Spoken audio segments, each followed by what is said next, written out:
The Bad Batch Season 3 is coming out in 1 week exactly, and I am so excited. If you clicked on this video, you're probably excited too. But I'm not just going to be talking about how excited I am for the Bad Batch. I'm also going to be talking about what we can learn from it. Character archetypes are a minefield of disasters, but I think that the Bad Batch does them really well. And watching the show again in preparation for Season 3, I think I've figured out why. And that's what I'm going to be teaching you in this video. Sup peoples, and welcome back to another video. If you're new here, then you might not know this. I mean, you clicked on the video, so you probably do. I'm a huge Star Wars nerd. Character archetypes, like I said in the intro, are a minefield of disasters. I can't think of many that I've liked. However, the Bad Batch is one of those few where I feel like the character archetypes work. And this is because they're not just character archetypes. Let me explain this a little bit better. Character archetypes are when you take something like, let's say, the big guy, the leader, the smart guy. Very classic things that we've seen in media over and over and over again. And you base your character off of that. They're the archetype. They're archetypical. They're stereotypical. They're a cliche. They're a trope. Whatever you want to call it. The Bad Batch are this. It's what they were built to be. They are very intentionally archetypes. And yet they're more than that. So I'm going to be talking in this video about what makes them more than just stereotypical archetypes that readers get annoyed by and are like, why aren't they more complex and unique? Because the Bad Batch manages to be both archetypical and unique. And to show this, I'm going to be talking about seasons 1 and 2.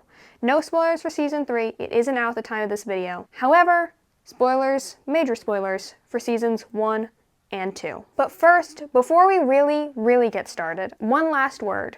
And it's about onions. I know you're probably confused by that, but let me tell you about my new favorite allium. Throughout this video, I'll be talking about my favorite allium quite a lot, actually. Because characters, especially archetypical ones, should be like onions.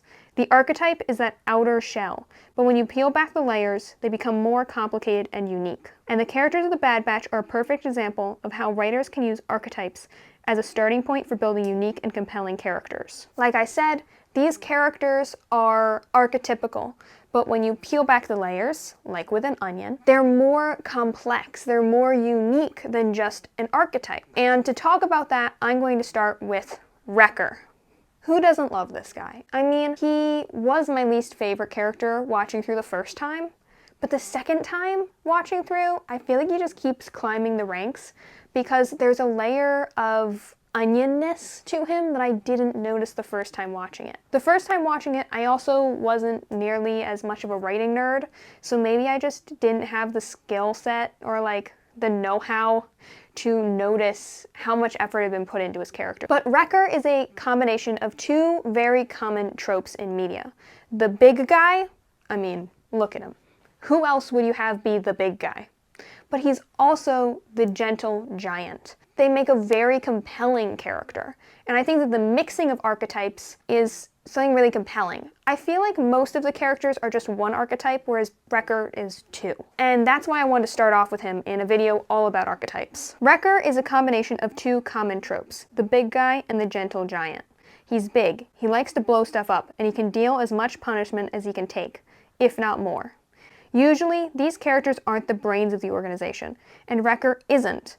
But where they're often imposing and scary, Wrecker has a soft side just waiting to peek through. He's an onion. Wrecker is initially introduced to us, especially in the Clone Wars Season 7 arc where we first meet the Bad Batch, as just like the big brute who likes to blow stuff up. And he remains that throughout the Bad Batch. That's a big part of his character. But we get to see a sort of softer, friendlier side to him once he's with Omega. I've been recently watching season 1. I'm still in my season 1 rewatch. And I didn't notice all the little times that he tried to be there for Omega the first time through. I was like, oh yeah, he and Omega are friends because they're both sort of goofy. But now I realize how hard he's trying. When he stuck on the ship during a mission, he makes her a bedroom. When he turns against her because of the inhibitor chip, he's heartbroken by the fact that this happened when he recovers, and he apologizes to her and wants to make sure that she's not scared of him or upset. And it's just little things like that that I see more clearly on the second time through. Even the way, I doubt I can find a gif of this, so I'll just try and explain it. So picture the scene when Omega got left behind on a mission, and they come back and she's winning all of these Dejeric. I'm probably pronouncing that wrong. The hollow chess game. She's winning a bunch of them. She's drawn a big crowd, and she paid off the Bad Batch's debt to Sid. Everyone's like, oh, it's so impressive that you did this. Whereas Hunter is like, you drew attention to yourself. You're being too obvious. Why would you do this? I told you to lay low. And Hunter is doing this because he wants to protect Omega, but it still hurts her feelings and makes her feel like, I can't do anything right. And of all of them, it's Wrecker who notices this. He's really gotten to know her. He really put in the effort to be there for her, be her friend, stand up for her. And he just sort of bumps Hunter and like gives him a look and is like, go talk to the kid. You weren't the greatest dad there. And this is a level of emotional intelligence that I feel like we don't often see from the big guy. And I just think that adds a layer to his character. This is because inside of that big guy shell, Wrecker is actually a gentle giant. Omega is a great catalyst for this, but I'll talk more about her later.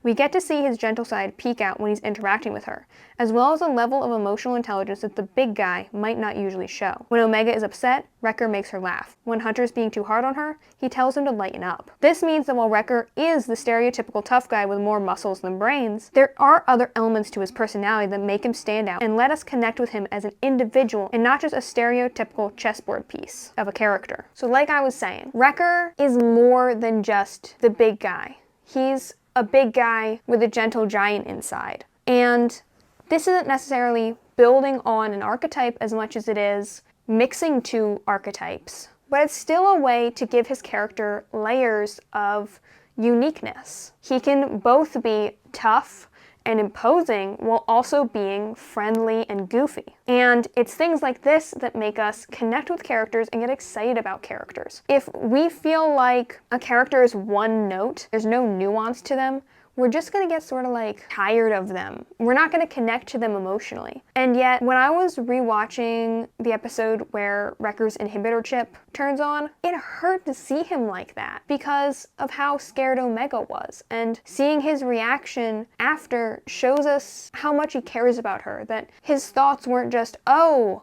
I hope everyone's okay. It's like, I want to make sure the kid is emotionally okay. And that's an important distinction for his character. And that upgrades him a level. It takes him from just a stereotype to a character. And it's just little things like that that they've pinned onto all of these characters. It's just a uniqueness to their archetypes that makes them an onion, that makes them have layers that we want to see all of. We don't get sick of them. At least I don't. Now, if we're talking about archetypes, we have to talk about Tech, the smart guy, in every sense. I mean, you look at him and just like with Wrecker, you were like, oh, he's gonna be the big guy. You're like, with Tech, yeah, he's the smart one. He's the brains of the operation.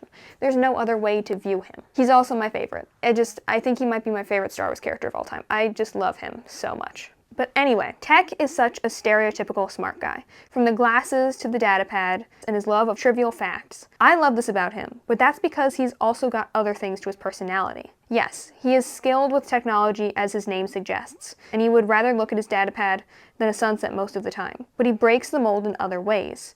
He's the first and only character to end up with a love interest, when usually his archetype is the last two.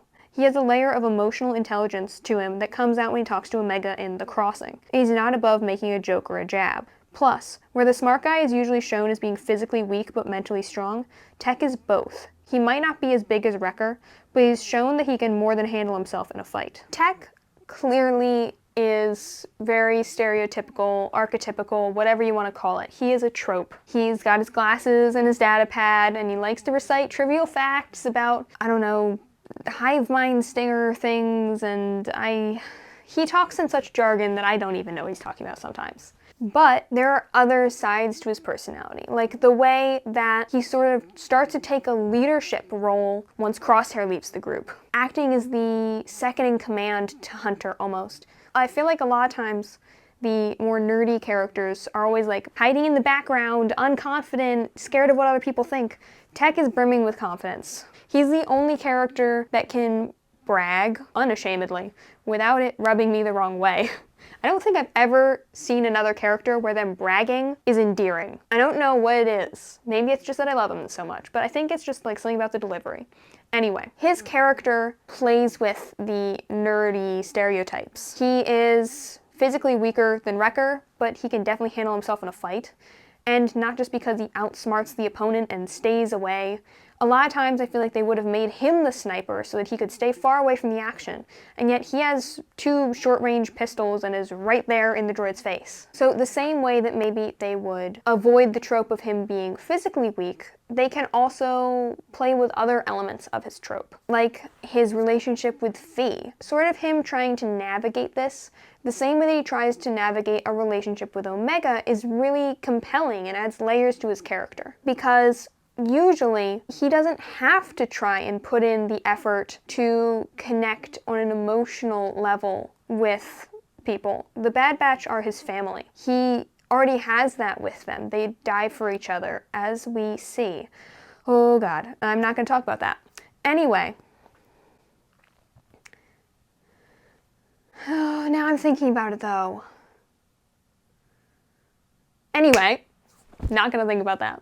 Not gonna think about that. Hashtag tech lives. When we do see him try and sort of talk about his feelings more than just the practical data of a situation, we really get to appreciate the effort he's putting into this. Whereas I feel like other shows might not have gone that far. They might have just left it as antisocial, and that's the end of it.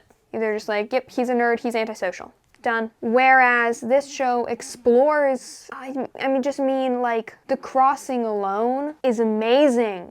I'm so excited to get to that episode in the rewatch. But the way that they put the effort in to explore his way of seeing Echo and Crosshair leaving, the way that he sort of had to accept it, he's being practical about it, he's being tech about it. But whereas the stereotypical smart guy with his facts and data might have just been like, well, practically they chose a different path, so it doesn't matter, and be nonchalant and not care about it, and they wouldn't explore it. This show takes the time to explore it. This show takes the time to delve into why tech might not react the way the others did. And I think that that's important. That's what this is about. That's what makes them an onion. A character needs to have layers, and even if those layers are sort of stereotypical, it's taking the time to see why. It's taking the time and the effort to think about how they would react differently in a situation. It's taking the time to give them layers instead of just having them be a flat wall of a stereotype. And I think that the Bad Batch might not always do that perfectly. They're very archetypical characters, but they were meant to be archetypical characters. And I think that for a show dealing in such archetypical characters, it's doing a really good job. Omega is a huge part of this in my mind. And while I was writing notes for this video, I really started to think about that because she acts as a sort of catalyst for a lot of this. But like I said, onto that later. Right now I'm going to talk about Hunter, and then we're going to get onto Omega's catalystness, because she's a huge part of what I'm talking about with Hunter. Hunter plays the role of the leader very well. And if you look up any of these tropes, there's a bunch of articles and such that you can read if you want to explore more like specifics of the tropes. I'm just sort of trying to talk about how they complicated them in the Bad Batch. Hunter is a great leader. His team is loyal to him, he knows them all well, he does his best to look after them, and he's the communicator of the group. He's level-headed and experienced with an eye for strategy. Really, he doesn't break the mold of the leader at all, until you add Omega to the picture. When we see him struggling to figure out how to be a father figure instead of a commanding officer, his character becomes more complex. Layers, people, layers. He wants to protect her, but then he's too strict. He wants her to be happy, but then she ends up in trouble. Seeing him try to figure out how to be both a father and a sergeant is very compelling and makes his character more relatable and complex. But this brings me to Omega, the catalyst, who I will talk about in a moment.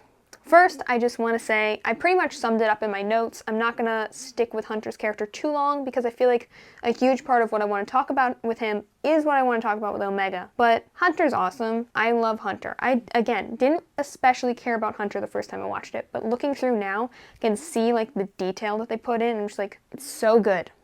But Hunter is very stereotypically the leader in so many ways. I'm not even going to try bothering to list them all. I did a little bit, but I'm sure there are more. However, it's when we introduce Omega that we start to see him falter a little bit. And I think that when we see a character is not perfect is when we feel the most connected to them emotionally, because we can relate to that. We're not perfect, he's not perfect, we're sort of similar. And seeing him, for example, in the second episode, when he tries to get Omega to leave with Cut and his family, to go be safe, to go be a happy kid, to go get the life that he thinks she deserves. I think that that's the perfect example of what's so compelling about this new layer to his character, this new onioniness. And that's because we suddenly see him confused. Someone who's so confident and assured and knows exactly what he's doing on the battlefield, but has no idea how to be a dad. And I know technically they're more like brother and sister, but it's a very father-daughter relationship that they have. We see him be worried about her and then sort of yell at her like he would at a fellow squad mate, like, what were you thinking? You can't do that, you almost got yourself hurt. And then she's a kid, so she just starts crying, you know? She's like, oh, he's mad at me. Also, this scary thing just happened, and it's all too much, and she gets upset. And he's like, why is she upset though? I was just telling her she shouldn't do that because she'll get hurt. And he has to slowly learn sort of a more gentle touch, and to be able to support her not just as a protector, but as a family. And I think that that's what's so compelling about The Bad Batch. I've always been a sucker for found family. It's like, oh, it's every book I write, okay? It's every book that I ever write is just found family. But like, it's really compelling to see these characters who are so archetypical, who are so soldiers. They're all just soldiers. And all they've known is war. But suddenly there's this kid in their life and they're becoming a family. You see Wrecker playing with Omega. You see Hunter trying to support Omega. You see Echo trying to teach Omega. You see Tech literally being assigned as her teacher and trying to teach her how to fly. But you see them all trying to navigate this new person who is not used to their archetypical ways. And that pushes them out of the archetype because they're trying to interact with her on her level. They're trying to connect with a kid, not just the people they've known their whole lives who just get them intrinsically. And that's why Omega is two things. She plays the role of the archetypical heart, which is common in many stories, but she also acts as a catalyst for the onion effect in all of these characters. Okay, so I don't know if the catalyst is actually a trope. You can let me know in the comments whether or not it is, but that's what I'm going to call it for this. All I know is that before moving forward, I wanted to talk about Omega's effect on the other characters. She acts as a method of peeling back the group's outer archetypical shell and revealing their hidden inner onioniness. Think about her interactions with Tech in The Crossing, the father-daughter relationship I just mentioned with Hunter, or how she makes the gentle giant come out in Wrecker. On her own, she plays the role of the heart. She's the joy and naivety of this group of seasoned soldiers. And this is what we see bring out the catalyst effect on the other characters. With Hunter, she's naive and needs protecting, but she's also a kid who needs, I don't know, someone to read her bedtime stories. She brings out a gentle side in him, which is at war with the more commanding officerness of him. That's how he thinks he can protect her. And this mini war within himself of how do I both keep her happy and let her keep her joy, but also warn her that there's danger around every corner, becomes very compelling because we're watching him try and protect her naivety while also warning her that it is naivety. Or is it naivety? I don't know. You know the word I'm trying to say. Either way. With Tech, we see someone who doesn't just accept him for the way he is because she hasn't known him long enough. With the other members of the Bad Batch, they're just like, oh, stop talking about your facts. But Omega actually tries to move past the facts. Why aren't you upset about Echo leaving? Why aren't you upset about Crosshair leaving? What was the war like? And of course, Tech is initially going to respond with, it was a primary mission objective, comprised of battles on various fronts. What was it like? I just told you. But eventually, you will get scenes like in The Crossing where she gets past that and she actually gets to interact with the emotional side of tech that we don't see as much, where he talks about how he's had to accept that Echo and Crosshair left. And it's all about these little moments, the ways that she can bring out the layers and the uniqueness in these characters that are otherwise archetypical. Now, finally, we have Crosshair, who I saved for last because he's not really a member of the Bad Batch anymore. Though I feel like he will be again in season 3. That seems to be where the story is headed. Again, no spoilers, just personal predictions. I haven't watched like 20 videos about trailer breakdowns. I'm not obsessed. I'm totally not thinking about this 24/7. Anyway, Crosshair is probably the most unique character because I'd say that his role is the archetypical Lancer, who's the sort of second in command who balances out the leader. You can see that it's usually Crosshair and Hunter, and that they balance each other out really well. Crosshair is not a communicator, whereas Hunter is a little bit more mellow and maybe a little bit more understanding and communicative. Initially, they're set up to be the perfect leader and Lancer duo. After Crosshair's betrayal in season 1, this totally gets flipped on its head, and his betrayal is the layer that he has to bring to the story. He goes from the classic second-in-command Lancer who's always 100% loyal no matter what, to the least loyal of them. But at the same time, I feel like he's still loyal to them. We see this in the season 1 finale, we see this in season 2, and I think that we'll see them reunited in season 3. I'm not going to talk too much about Crosshair in this video, because I don't think he's as archetypical as the others. I would have said he was before the first season of Bad Batch and the betrayal, but because of that, it's just, there's too much different about him from any archetype I'd pin him to. Maybe there's an archetype that one of you have found or seen and you can be like, oh, Crosshair is this, and maybe I'm totally wrong. But I feel like of all of them, he is the most different. And I'm really excited to see where they go with his character because of that. He's one of my favorites. I think he's a great character, and I also think that he has a really compelling and interesting plotline. I'm also just a sucker for villains. I've always loved villains. I love writing villains. I love reading about villains. I love watching villains on TV. What do you think Crosshair's story is going to end up being? Do you think it ends with his sacrifice? Do you think he redeems himself? Do you think he and Omega escape together? Do you think the Bad Batch saves them? Like, I have so many thoughts in my head. Let me know in the comments. I hope that this video helped you out. And before I fully wrap up, just one final point about alliums. Onions. I think that even when you're not talking about an archetypical character like one from the Bad Batch, the point about onions that I made in this video still stands true. A character can have an outer shell, and then when you peel it back, there should be layers inside. And I think that this is just true of characters in general.